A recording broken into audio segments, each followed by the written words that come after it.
السلام علیکم first year. جی بیٹا، آج آپ کا کنزیومر بیہیویئر کا پہلا قانون ٹاپک ہے. قانون تقلیل افادہ محتتم، law of diminishing marginal utility. کل آپ نے تفصیل سے افادہ پڑھا، افادہ کے مختلف تصورات پڑھے ہیں کہ کیا ہوتے ہیں. افادہ کی مختلف جو ویلیوز آتی ہیں، پہلو جن کو کہتے ہیں، وہ دیکھے تھے آپ نے کہ افادہ کسی شے سے حاصل ہونے والی ذہنی تسکین کا نام ہے. ذہنی تسکین کی مثالیں بہت آسان لکھی ہوئی ہیں. چیز کو استعمال کرتے ہیں اپنی خواہش کو پورا کرنے کے لیے، اور جب خواہش پوری ہو جاتی ہے تو اس کو افادہ بولا جاتا ہے. افادہ کے یہ مختلف مراحل بھی آپ ان کو کہہ سکتی ہیں، پہلوؤں کو. یہ آپ کو میں نے کل کرایا تھا. اب اس تصور کی بنیاد پر، کون سے تصور کی؟ افادہ محتتم کی بنیاد پر ایلفرڈ مارشل نے صرف دولت کا پہلا اور سب سے امپورٹنٹ، جس پہ آگے ساری بنیاد بننی ہے، پوری مائکرو اکنامکس کی بنیاد بنے گا یہ قانون. اور عملی زندگی میں بہت زیادہ ہمارے استعمال ہوتا ہے، ہمیں نہیں پتہ کہ ہم اس قانون کے مطابق اپنی خرید و فروخت کرتے ہیں.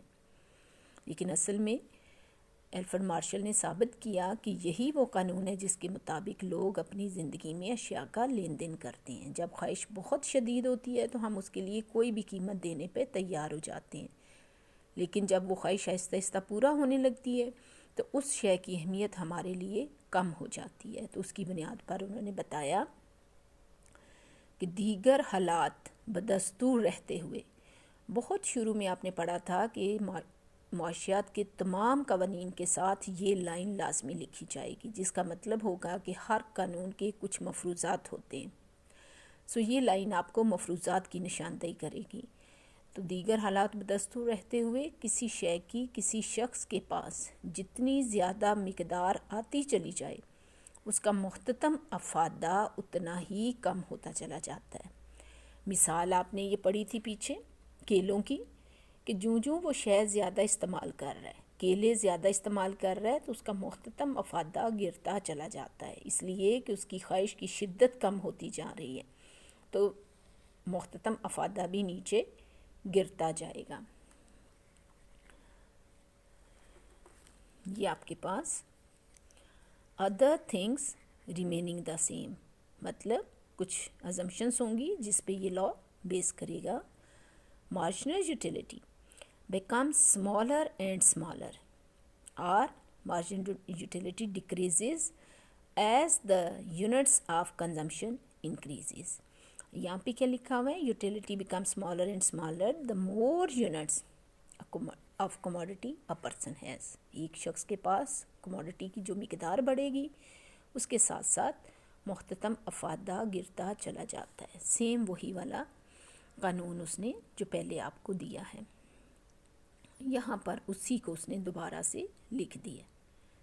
یہ ایگزیکٹ جو کل ہم نے بات کی تھی، اور یہ اس کے مختلف مراحل جو وہاں لکھے ہوئے ہیں یہاں دوبارہ اس نے نہیں لکھے، تو وہ مراحل یہاں لکھ لیں تو زیادہ بہتر ہے.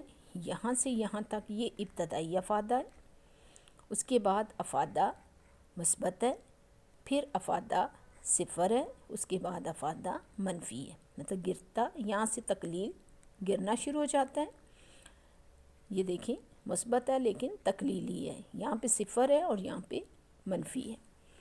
اسی کی بنیاد پہ یہ جو کل بھی آپ نے خط بنایا تھا، جو یہ وضاحت کر رہا ہے کہ جوں کسی شخص کے پاس کسی شے کی مقدار بڑھتی ہے، اس سے حاصل ہونے والا یا افادہ یا اس شے سے حاصل ہونے والی تسکین میں کمی آتی چلی جاتی ہے، جس کی بنا پر تقلیل افادہ محتتم کا خط منفی جھکاؤ رکھتا ہے. اس قانون کا خط منفی جھکاؤ رکھتا ہے. ٹھیک ہے، یہ ساتھ ساتھ لکھا ہوا ہے. افادہ کا خط گوشوارے سے اس کو ترتیب دیا گیا ہے.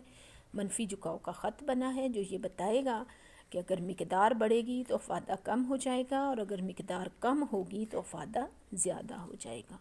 اس قانون کو قانون تقلیل افادہ محتتم، تقلیل کمی کو افادہ افادہ ہے اور محتتم یعنی جو اس کے قانون کا نام ہے۔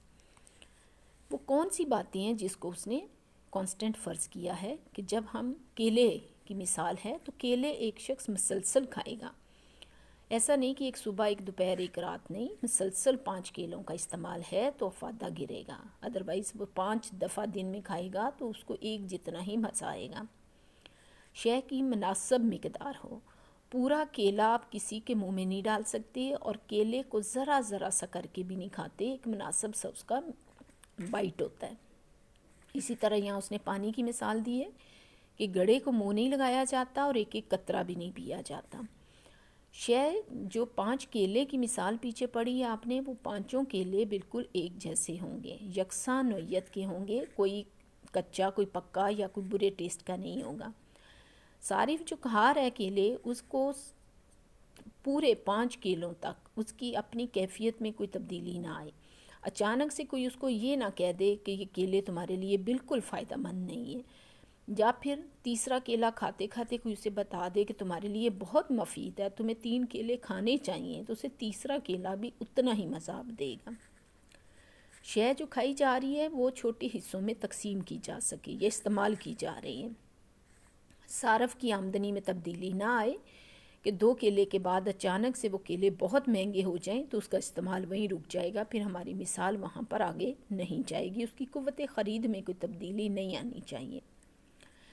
کچھ چیزیں ایسی ہیں جن پر یہ قانون لاگو نہیں ہوتا۔ قانون کیا ہے؟ بول رہی ہوں میں دوبارہ سے کہ کسی شے کو مسلسل استعمال کرنے سے اس سے حاصل ہونے والی تسکین میں کمی آ جاتی ہے، لیکن مال و زر ایسی چیز ہے کہ جس کو جتنا زیادہ حاصل کیا جائے اس کی ہوس اتنی زیادہ بڑھتی جاتی ہے۔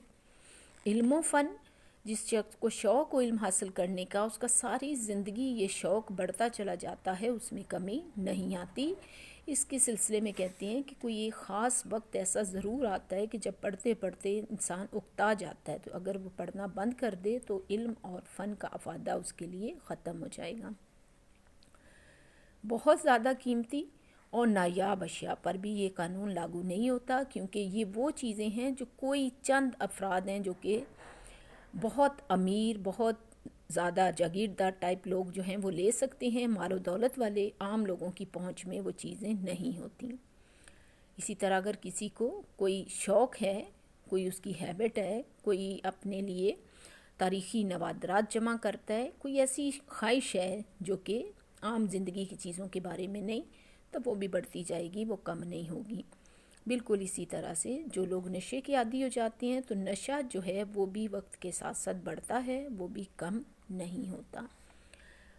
یا پھر شان و شوکت اور زیبائش اور آرائش کی اشیاء حاصل کرنے کا جذبہ بھی وقت کے ساتھ بڑھتا ہے، اس میں کمی نہیں آتی۔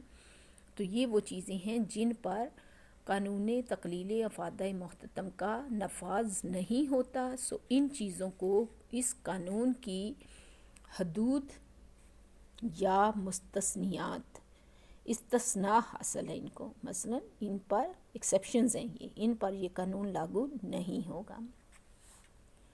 پھر کہتے ہیں کہ یہ جو قانون ہے جس کو ہم نے پڑھا کہ یہ قانون صرف دولت کا بہت زیادہ اہم اور آپ کی مائکرو اکنامکس کی بنیاد ہے۔ اس کی عملی زندگی میں کیا اہمیت ہے؟ پہلی بات تو یہی ہے کہ انسان اپنی سوچ وچار کے بعد خرید و فروخت کرتا ہے۔ بظاہر ہمیں نہیں پتہ کہ ہم اس قانون پہ عمل کر رہے ہیں، لیکن ہماری خرید و فروخت ساری کی ساری اسی قانون کے تابع ہے۔ قانون طلب آپ نے تفصیل سے پڑھ لی ہے، وہ کیا تھا کہ قیمت بڑھے گی تو لوگ خریدنا کم کر دیتے ہیں، تو قیمت بڑھنے پر شے کی اکائی کا افادہ کم ہو جاتا ہے اور قیمت یعنی روپے کا افادہ بڑھ جاتا ہے، سو لوگ اس شے کو نہیں خریدتے۔ صارف کو مدد دیتا ہے اپنی روزمرہ زندگی میں اپنے اخراجات اور خریداری کو ترتیب دینے میں۔ طلب کا قانون پڑھتے ہوئے آپ نے دیکھا تھا کہ محصولات طلب کی لچک جب پڑھ رہے تھے، تو یہ قانون بھی محصولات یعنی ٹیکس عائد کرنے میں وزیر خزانہ کی مدد کرتا ہے۔ دولت کو مساوی طور پر تقسیم کرنے میں اسی سے مدد ملتی ہے۔ یہ قانون آپ کو بتائے گا ٹیکسوں کا نظام کیسا ہے، منصفانہ طور پر معاشرے میں کیا کیا کام کیے جا سکتے ہیں، امیر اور غریب کے درمیان جو بہت بڑا گیپ ہے اس کو کیسے دور کیا جا سکتا ہے۔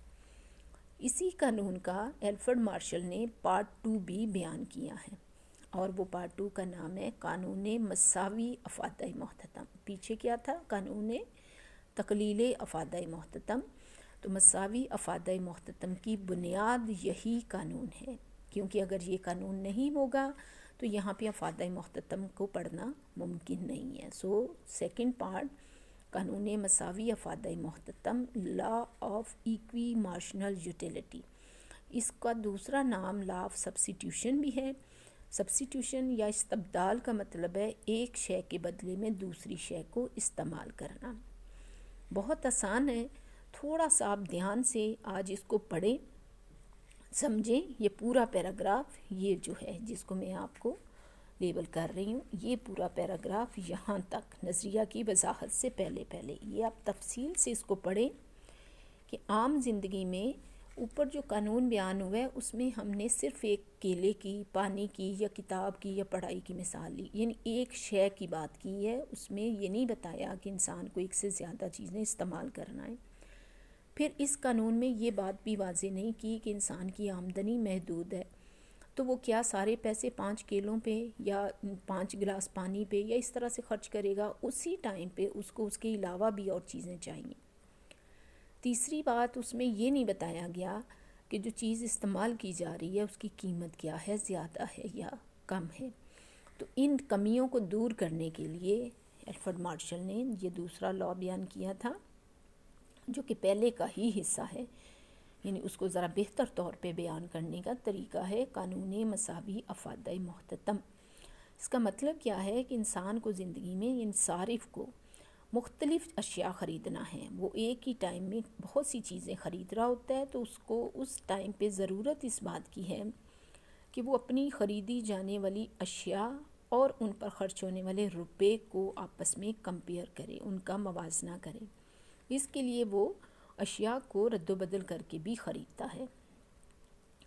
آسان سے لفظوں میں اس کو یوں سمجھیں کہ جیسے ہم کیلوں کی مثال لے رہے ہیں، تو وہیں کھڑے ہوئے اس صارف کو ہو سکتا ہے کہ سیب بھی چاہیے، وہ سارے پیسے کیلوں، اسے بہت پسند ہیں کیلے، لیکن پھر بھی وہ سارے پیسے کیلوں پہ خرچ نہیں کرے گا، بلکہ کیلوں کی ایک مخصوص مقدار لے کے کچھ روپے سیب پر بھی خرچ کرے گا۔ اسی طرح جب آپ کسی اسٹور پہ جاتے ہیں تو وہاں سے آپ کو گھر کے استعمال کی اگر چیزیں چاہیے تو ان میں آٹا، دال، چاول، نمک، اس طرح کی تمام چیزیں، تو آپ ایک ہی ٹائم پہ سارے پیسے آٹے پہ خرچ کر کے نہیں آ جاتے، بلکہ اس وقت آپ کو انہی تمام پیسوں سے بہت ساری اشیاء خریدنی ہیں۔ سو وہ بازار سے جب بھی اشیاء خریدے تو ان سب اشیاء کے افادوں کو ان کو دی جانے والی قیمت سے کمپیئر کرتا ہے، اسی صورت میں اس کا افادہ جو ہے وہ میکسیمم ہوتا ہے۔ اس چیز کو آپ نے یہاں سے پڑھنا ہے، تفصیل سے بار بار پڑھنا ہے، اور یہ میں جو لفظ بول رہی ہوں، جو مثالیں آپ کو دی ہیں، اس کے مطابق اس کی یہ ڈیفینیشن سمجھنی ہے، تاکہ کل میں آپ کو اس کی یہ وضاحت کر دوں، اور یہ کل اینڈ ہو جائے گا انشاءاللہ۔ ٹھیک ہے، چلیے اللہ حافظ۔